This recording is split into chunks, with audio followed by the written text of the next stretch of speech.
Love gospel వీక్షకులందరికీ సర్వశుభాలు తెలియజేస్తున్నాం. బైబిల్లో పెళ్లి చేసుకోకుండా జీవితాంతం ఒంటరిగా ఎవరైనా ఉన్నారా? ఉంటే కారణం ఏంటి? ఎందువలన, అసలు ఏ కారణం వలన వివాహం కాకుండా అలా ఉండిపోయారు అనే విషయాన్ని క్లియర్గా ఈ వీడియోలో వివరిస్తాను.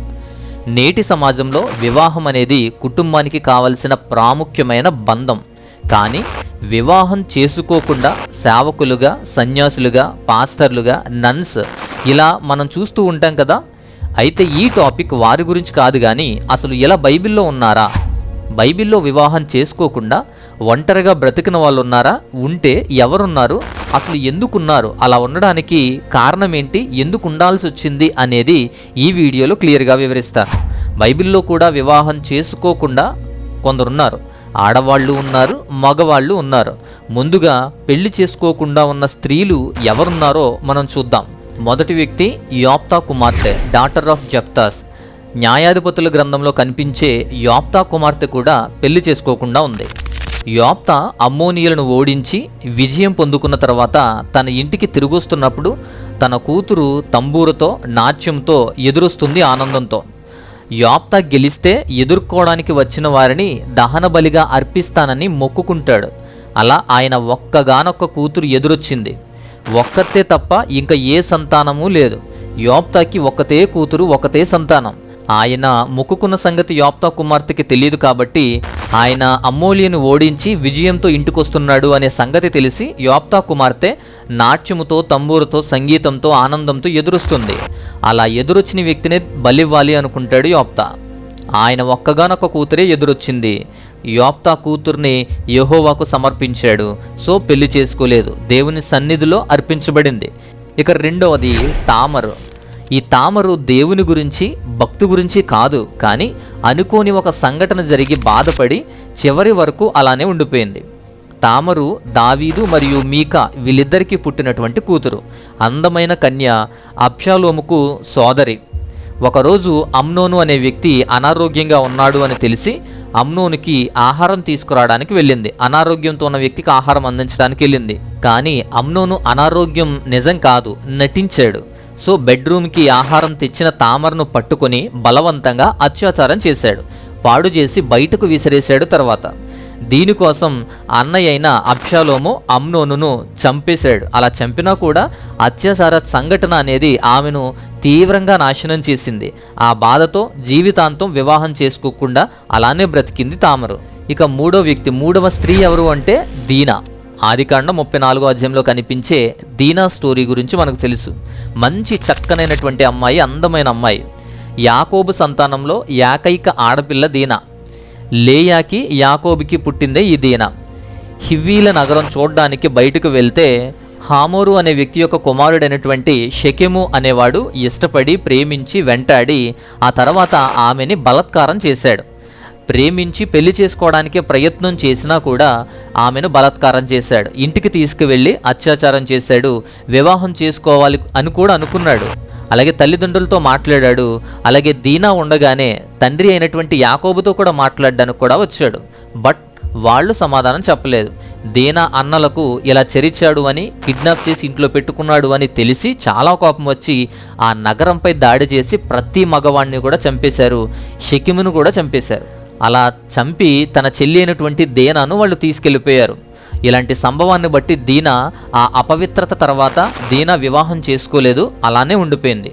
దీనా చివరి వరకు అలానే ఉన్నట్లే మనం గమనిస్తాం. సో వీళ్ళు వివాహం చేసుకోకుండా చివరి వరకు అలా ఉండిపోయినటువంటి వ్యక్తులుగా బైబిల్లో మనకు కనబడతారు. అందులోనూ స్త్రీలుగా కనబడతారు. వీరు ఇప్పుడున్నటువంటి సమాజంలో నన్ కల్చర్ని వీళ్ళతో పోల్చకండి. వీళ్ళ సందర్భాన్ని బట్టి వివాహం చేసుకోలేదు. బట్ ఇప్పుడున్నటువంటి వివాహం చేసుకోకుండా సేవని కానీ లేదా నన్ కల్చర్ అని కానీ ఇలాంటివి మాత్రం వీళ్ళతో కంపారిజన్ ఉండదు. ఇక వివాహం చేసుకోకుండా ఒంటరిగా బ్రతికినటువంటి పురుషులు ఎవరున్నారు, ఎలాంటి వాళ్ళు ఉన్నారు, ఏ సందర్భంలో వాళ్ళు అలా ఉండాల్సి వచ్చిందో కూడా మనం చూద్దాం. ఇక నంబర్ 1, మొదటిది ఏలియా ప్రవక్త, ప్రొఫెట్ ఎలీజా. మొదటి రాజుల గ్రంథం 17వ అధ్యాయంలో మనకు కనిపించే ప్రవక్త ఏలియా ప్రవక్త. దేవుని ప్రవక్తగా వివాహం చేసుకోకుండా దేవునితోనే నడిచినవాడు ఏలియా. ఆహాబు రాజు టైంలో, యెజెబెలు రాణి విగ్రహారాధన చేసే టైంలో ఏలియా కనిపిస్తారు. పెళ్లి కాకుండా ఏకాంతంగా దేవుని కార్యాలతోనే జీవితాన్ని గడిపాడు. ఇజ్రాయేలు యొక్క 3.5 సంవత్సరాల కరువు కాలంలో తన ముఖాన్ని చూపించాడు. పెళ్లి చేసుకోలేదు. గొప్ప ప్రవక్తగా, దేవుని ప్రవక్తగా, ఇజ్రాయేలు ప్రజలకు ధైర్యంగా, చెడుకు వ్యతిరేకంగా ప్రజల హృదయాలను దేవుని వైపు తిప్పడానికి తిరుగులేని ప్రయత్నాలతో జీవించాడు. అలానే బ్రతికాడు. దేవుని పిలుపులో స్థిరమైన భక్తికి ఎగ్జాంపుల్ ఏలియా గారు. ఇక రెండో వ్యక్తి నెంబర్ 2 యిర్మియా ప్రవక్త. యిర్మియా ప్రవక్త కూడా వివాహం చేసుకోకుండా దేవుని కొరకు పరిచర్య చేసి అలానే ఉండిపోయాడు. యిర్మియా హిల్కియా కుమారుడు, లేవి గోత్రానికి చెందిన ప్రవక్త. హోషియా కాలం నుంచి యోధా రాజ్యం పతనమయ్యేంత వరకు కూడా ఉండి ప్రవచించినటువంటి ప్రవక్త.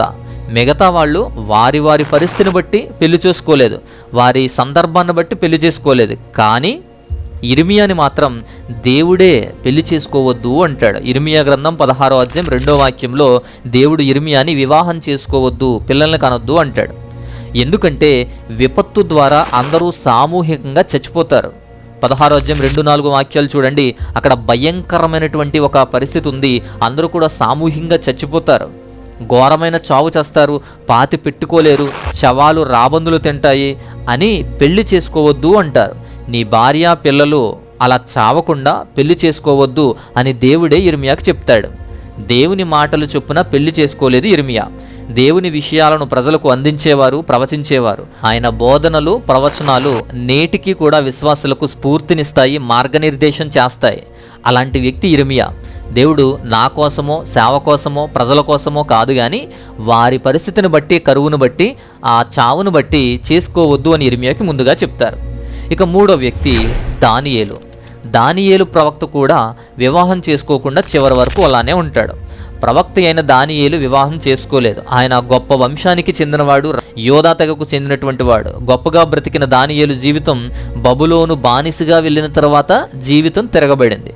బట్ విశ్వాసంలో మాత్రం స్థిరంగా ఉన్నాడు. బబులోనులో వివాహం లేకుండా ఆయన అలానే ఉండిపోయాడు. 4 సామ్రాజ్యాలు, 4 రాజుల దగ్గర పనిచేసిన ఏకైక వ్యక్తిగా ఉన్నాడు. అయితే దానియేలుని నపుంసకుడిగా మార్చేశారు కాబట్టి పెళ్లి కాలేదు అనుకుంటారు. బట్ అది నిజమని ఎక్కడ కూడా నిరూపణ కాలేదు. ఏ చిన్న ఎవిడెన్స్ కూడా లేదు. దానియేలు విశ్వాసం, విశేషమైన పాత్ర అందరినీ ఆకర్షించింది. బబులోను రాజ్యంలో కూడా ప్రాముఖ్యుడిగా కీర్తి పొందాడు, అధికారం పొందాడు. నిజం వైపు, నిబద్ధత వైపు ఆయన ధైర్యంగా నిలబడే వ్యక్తి. అలాంటి ప్రవక్త దానియేలు ప్రవక్త. సో వివాహం లేకుండా చివరి వరకు ఉండిపోయిన వ్యక్తి. ఇక 4వ వ్యక్తి చాలా ప్రాముఖ్యమైన వ్యక్తి, చాలా మంచి వ్యక్తి, జాన్ ది బాప్టిస్ట్. బాప్తిసమిచ్చే యోహాను. ఈయన కూడా దేవుని పని కోసం వివాహం లేకుండా చివరి వరకు ఉండిపోయాడు. భూమి మీద పుట్టిన మనుషులందరికన్నా బాప్తిస్మిచ్చి యోహాను చాలా గొప్పవాడు, చాలా గొప్పవాడు. గొప్ప వ్యక్తిత్వం కలిగిన వాడు. 400 సంవత్సరాల సైలెంట్ పీరియడ్ తర్వాత పాత నిబంధన ముగించి ఏ ప్రవక్త దేవుని ప్రత్యక్షత భూమి మీద లేనప్పుడు 400 సంవత్సరాలు ఒక ప్రవక్త కోసం ఎదురు చూశారు. ఆ ప్రవక్త దేవుని దగ్గర నుంచి వచ్చినవాడు. ఆయన బాప్తిసమిచ్చి యోహాను. ఈయన పుట్టుకతోనే నూతన నిబంధన స్టార్ట్ అయింది. బైబిల్లో న్యూ టెస్టమెంట్ అనేది స్టార్ట్ అయింది ఈయన పుట్టుకతోనే. జకర్యా ఎలిజబెత్ కుమారుడే యోహాను. పుట్టుక ముందే పరిశుద్ధాత్మతో నిండుకున్న ఏకైక వ్యక్తి ఈయన. మళ్ళా గొప్ప వ్యక్తిత్వము, పరిశుద్ధాత్మతో నిండుకుని ఉన్నవాడు. అలాగే జీవితాంతము పరిశుద్ధాత్మ కలిగినవాడు. బాప్తీసము, పాపక్షమాపణ, మారు మనస్సు ఇవి ప్రాముఖ్యంగా ప్రకటించిన మొదటి వ్యక్తి బాప్తిసమిచ్చి యోహానే. ఆ తర్వాత క్రైస్తవ్యానికి మూలమయ్యాయి టాపిక్స్. ఈ పని కోసం దాదాపు 30 సంవత్సరాలు అరణ్యంలో సిద్ధపడ్డాడు. అతని దేవుని పని నిమిత్తము పెళ్లి చేసుకోకుండా పనిచేశాడు. కేవలం మిషన్ కోసమే పాటుపడ్డాడు, మరణించాడు. ఇక నంబర్ 5 5వ వ్యక్తిగా యేసుక్రీస్తు వారిని కూడా చూస్తాం. జీసస్ క్రైస్ట్ని మనం చూస్తాం. ఎందుకంటే ఈయన పరలోకం నుంచి వచ్చిన దైవ కుమారుడు భూమి మీద శరీర అవతారాన్ని ఎత్తి ఇక్కడ జీవించారు కాబట్టి, వివాహం చేసుకోకుండా ఇతరులకు మాదిరి చూపించారు కాబట్టి ఈయన కూడా మనం చూద్దాం. సాక్షాత్తు ఈయన దైవ కుమారుడు, దేవుని ప్రత్యక్ష రూపమే. మానవ రూపంలో శరీరధారునిగా వచ్చాడు. మరియా యోసేపు కుమారుడిగా ఉన్నాడు. దేవుని పనికే అన్నిటికన్నా ఎక్కువ ప్రాధాన్యతనిచ్చి పరిచర్య సాగించారు. తాను దైవ కార్యం కోసం, రక్షణ కోసం, విడుదల కోసం తక్కువ కాలంలోనే సిలువ వేయబడి మరణించాలని తెలిసినా కూడా అనేకులను శిష్యులుగా చేసుకొని సువార్త అనేది సాగింది. యేసుక్రీస్తు కారణ సంభూతుడు, రక్షకుడు. సో వివాహం చేసుకోలేదు, దైవ కార్యం కోసమే వచ్చారు, దైవ కార్యం గురించే జీవించాడు. అయితే ఇంకొకరు ఉన్నారు. 6వ వ్యక్తి నంబర్ 6 ఇథియోపియన్ నపుంసకుడు. ఇథియోపియన్కి చెందినటువంటి ఒక నపుంసకుడు. నపుంసకుడు అంటే క్యాస్ట్రేటెడ్ చేయబడినటువంటి వ్యక్తి, జీవితాంతం వివాహానికి అనర్హుడు. కానీ నపుంసకుడిగా కాదు, అధికారి అంటారు కొన్ని భాషల్లో. సో నపుంసకుడు అయినా నపుంసకుడు కాకపోయినా ఆయన ఒక అధికారి. ఇథియోపియా కోశాధికారి ఈయన దేవుని పని నిమిత్తము ఇథియోపియా, ఆఫ్రికా నుండి జెరూసలేం వరకు ఇజ్రాయేలు కూడా ప్రయాణాలు చేసి ఆయన సువార్త ప్రకటించాడు. ఈయన కూడా ఒక యూదుడు, పవిత్ర గ్రంథాలను బాగా చదువుతాడు. కాబట్టి ఫిలిప్పుతో డిస్కషన్ పెట్టుకుని వాక్యాలను బాగా నేర్చుకుని ఆ తర్వాత బాప్తిజం తీసుకుని మారుమనసు పొంది క్రైస్తవ్యంలోకి మారాడు. అపోస్తల కార్యం 8వ అధ్యాయంలో ఈయన గురించి మనం చదువుతాం. ఈయన కూడా వివాహం చేసుకోకుండా, వివాహం లేకుండా బ్రతికినటువంటి వ్యక్తి. ఇక ఇంకొక ప్రాముఖ్యమైన వ్యక్తి ఎవరు అంటే పౌలు గారు. పౌలు యూదుడే, అధిక పత్రికలు కూడా బైబిల్లో రాశాడు. ఎక్కువ సువార్త ప్రయాణాలు చేసినటువంటి వ్యక్తి పౌలు.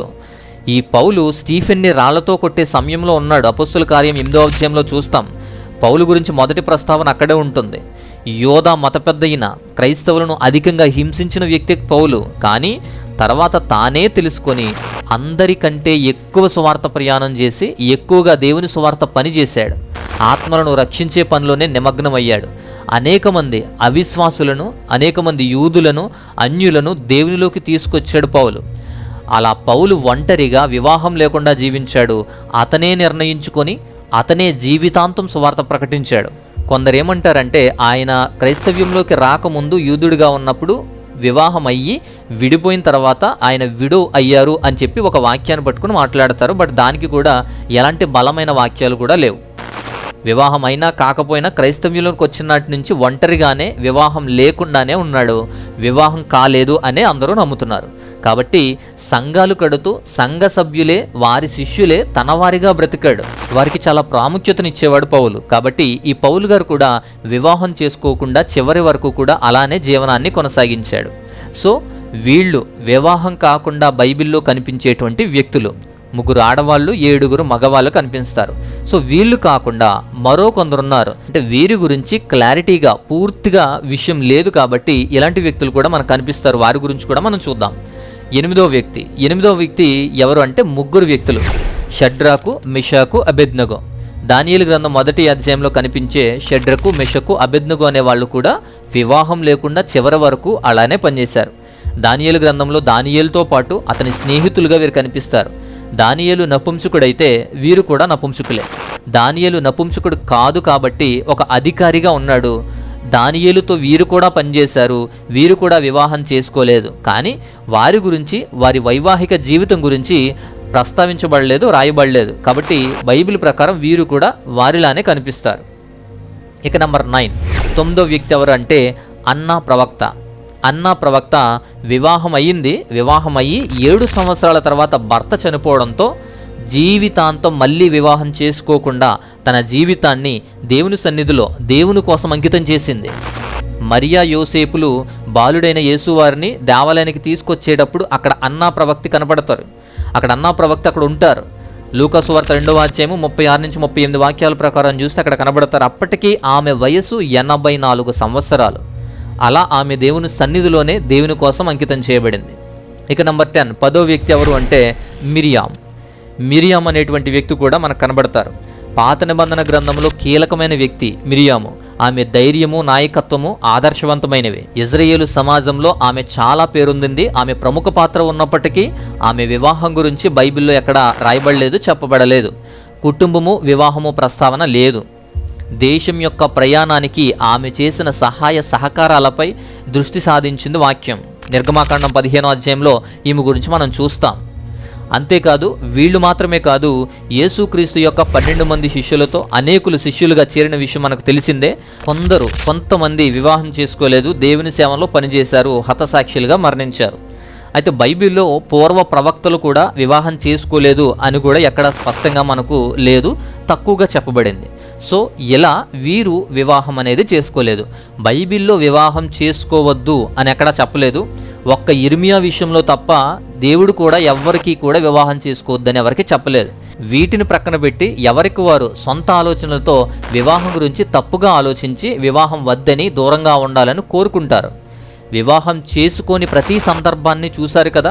అలా ప్రత్యేక సందర్భాల్లో మాత్రమే వివాహం చేసుకోలేదు. వారి పరిస్థితిని బట్టి, స్థితిగతులను బట్టి కొందరికి తప్పక దారి లేక వివాహం చేసుకోలేదు. ఇంకొందరు దేవుని సువార్తలో నిమగ్నమై వారు సంఘాన్నే కుటుంబంగా చేసుకుని వాళ్ళు వివాహం చేసుకోలేదు. ఇంకొందరు వివాహం చేసుకోవడానికి వీలు లేకుండా తక్కువ సమయంలోనే, తక్కువ వయసులోనే, చిన్న వయసులోనే హతసాక్షులుగా మరణించడం జరిగింది. కాబట్టి కొందరు వివాహానికి దూరంగా ఉన్నారు, సేవ చేశారు. వివాహం చేసుకోవద్దు అని కానీ చేసుకోమని కానీ ప్రస్తుతం నేనేం చెప్పడం లేదు. వివాహం చేసుకోని వాళ్ళు ఎవరు, ఏ కారణం చేత ఎందుకు వివాహం చేసుకోలేదో అందరి సందర్భాన్ని వివరిస్తూ వచ్చాను. సో వీళ్ళు మాత్రమే బైబిల్లో మనకు కనబడతారు. సో ఇదంతా మీకు క్లియర్గా అర్థమైందని నేను అనుకుంటున్నాను. ఈ విషయం అంతా క్లియర్గా అర్థమైతే మీకు నచ్చితే ముందుగా లైక్ చేయండి. ఈ మంచి అంశాలని, విషయాలని కూడా ఇతరులకు కూడా షేర్ చేయండి. మరొక అద్భుతమైనటువంటి మంచి అంశంతో, మంచి టాపిక్తో ఇంకొక వీడియో ద్వారా నేను వస్తాను. అంతవరకు దేవుని మహా ఉన్నతమైన కృపా కాపుదల మీ అందరికీ తోడై ఉండి బలపరచును గాక. ఆమెన్.